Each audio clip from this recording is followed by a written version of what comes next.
My name is Candice Ruttner-Duryea, and I am a licensed marriage and family therapist, and I work in San Diego, California. I am the CEO of Beautiful Minds Family Counseling Clinics, and we treat primarily individuals with trauma as our main line of intervention.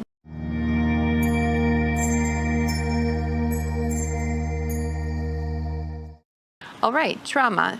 Trauma is a very widely used word. It's overly used, and it typically corresponds to emotions a lot of times. People feel something very intensely, and a lot of times they pair that with the statement, "It was traumatic." I kind of go back to where Aquinas talks about the aspects and the purpose for our emotions. And he describes it as emotions are to help you execute your actions effectively or excellently. If something happens to you and you have big emotions about it, that's probably pretty good. And it's not unnecessarily means that you have a traumatic or post-traumatic stress response. Those are symptoms in which the execution of emotion and the submission of logic don't match up anymore. So if something very tragic happens to you and you have a big emotion about it, that's pretty normative, and it will take time for healing. But if something traumatic happens to you, you have a big emotion and you're not submitting to good logic and your coping responses aren't healthy or developmentally healthy for that event, then we start to look at that it might be post-traumatic. So I can take an example. I normally give the example of myself when I'm cooking breakfast for my family in the morning, and I have a bad habit of burning bacon. And if you think about your emotions as like the smoke alarm, right? And the daily activity that you do, good, bad, or indifferent, it's good to, cook bacon for my family, but it's not good to burn it. So we'll just take a basic example of that. And if I burn it and everyone in my family is alarmed because the smoke alarm has gone off. So they all go, "Oh my goodness." And then I say, "Don't worry, I've burnt the bacon again." And everyone goes, "Oh, okay." And I turn on the fan and the smoke alarm turns off and we all recover. And then we might even laugh about it. And we might even say, "Of course you burn the bacon. Mom, you do that every morning," or, something along those lines. Okay, so a post-traumatic response might look like, I burn the bacon. And maybe myself or one of my children, the smoke alarm goes off and they grab all of their items and they run outside the door and they won't come back in the house. And I say, "Look, I've turned off the alarm. It's over. I just burned the bacon." "No, I'm not convinced of that. That alarm was really, really scary and I can't trust anymore. I can't go back in the house. I can't deal with this." This tends to be more of what we're talking about in this kind of simple example of the differences between having a very alarmed response to something, being able to kind of place it and understand it and know if it's something quite dire, and then being able to be responsive to that.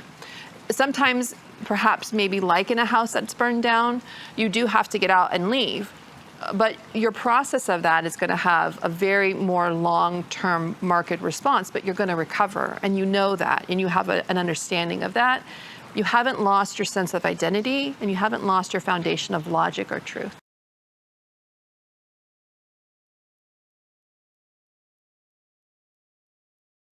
And a lot of times, traumatic things that persist, something happens where we lose our foundation and our ability to know what was true about it or what was true about me in response to it. We might even lose our identity in it. And in that, then we have a very difficult time of executing emotions well because we're not sure what's really true and we've lost our ability to have good logic. A lot of individuals who have associations with trauma may have excellent logic. This is also, I want to be clear about this.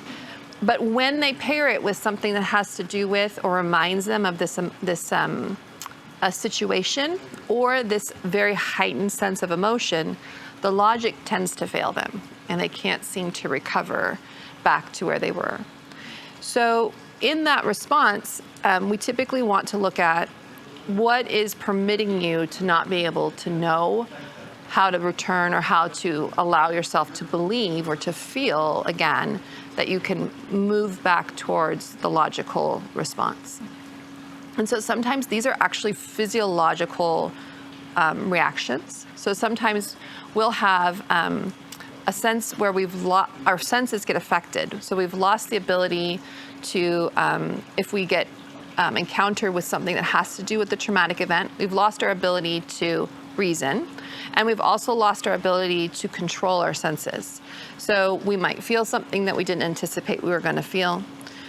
We might have something sensory, whether it be in our actual visual field, we see something that represents itself from that time period again, so we call these flashbacks.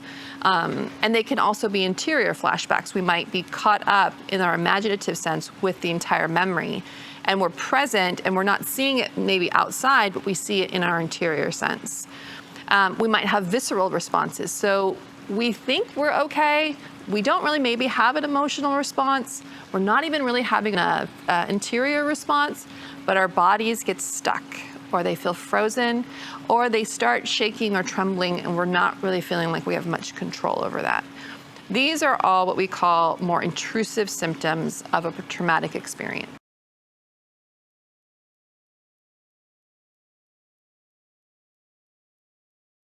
When trauma happens, the part of your brain that has to do with like us being logical and talking back and forth and executing these things has to do with this prefrontal aspect. It's called your executive functioning. When a traumatic experience occurs, our system tends to kind of shut that down. The reason is that it needs you to be able to do a survival activity, whether it be to escape or whether it be to fight off something, very quickly. And it uses a chemical called adrenaline to help that happen. So the prefrontal is kind of messy for that. All these decision-making processes we don't need to think about all these different things. We just need to decide how we're going to either move forward or how we're going to exit. And then returning to a stability is that prefrontal comes back on in light of being able to deal with those memory responses from the past or the experience. And so sometimes that takes a bit as the brain works that out. But sometimes it doesn't work that out. Sometimes it gets stuck. Sometimes it can't stop the intrusive responses, and you want to move on with your life, and you can't. And so it feels very overwhelming. And you can have habituated anxiety. I'm trying to move forward. This doesn't make sense to me. Why is this still happening? And those two regions haven't actually been able to kind of redevelop what we call a friendship or a tend and befriend relationship again. And so that's part of what we would do to help address. So that's when it's become more serious with a traumatic response.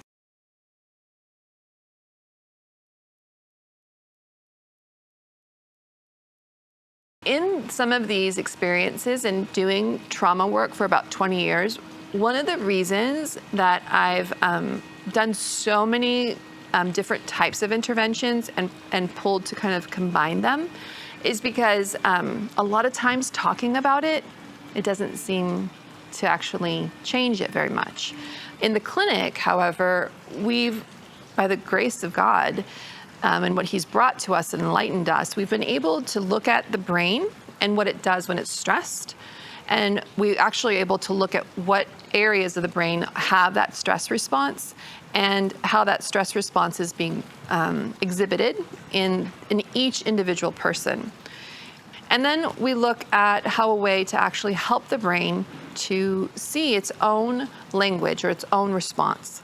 And we do that mostly through brainwave response. We show the brain its own brainwaves, and that's called neurofeedback.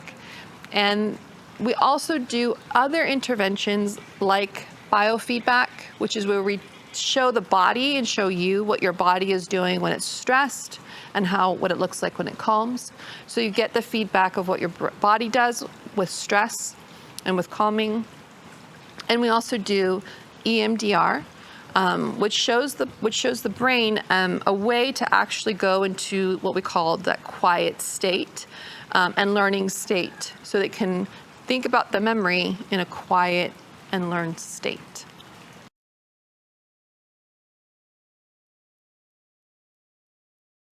So one of the kind of slower, low road things that you could do on your own, 45-minute walks particularly, at a pretty moderate pace is one intervention that you could do on your own. They help to keep the physiology on board and push the parasympathetic response. That's a big word, but it just means the part of you that wants to calm down.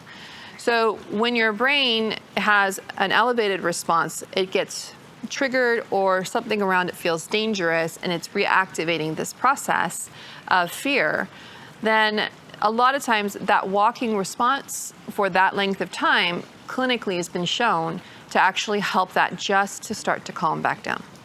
And so that's a short road to kind of, although 45 minutes is a long time. You could pray 2 rosaries probably while you're doing that to help you calm that response. So that's a pretty easy intervention. Scanning your environment when you walk. This is very helpful if you tend to notice that you have a rage response that comes up physiologically or emotionally as you get overwhelmed with sensory or some type of information that kind of brings that back on board for you. So when you scan your environment, it quiets the fear response of your brain. And the brain has, in this particular area, 2 ways it wants to move. One is unlearning, which is typically when we get fearful or stuck. And then if we walk and we scan, we've noticed and we've found in some of the research that it actually moves into a learning response. So the brain then orients into wanting to understand what's happening and what's going on. The deep breathing that has to do with taking in lung capacity and then pushing your lung capacity a little bit higher and then releasing all the way out. That also helps with being able to push the sympathetic response and then push it into a parasympathetic response and come back down. Box breathing, where people breathe in certain counts over and over, breathing in, breathing out, breathing in, breathing out. Those can help as well. So those are some kind of easier ways that you can start to manage that response yourself.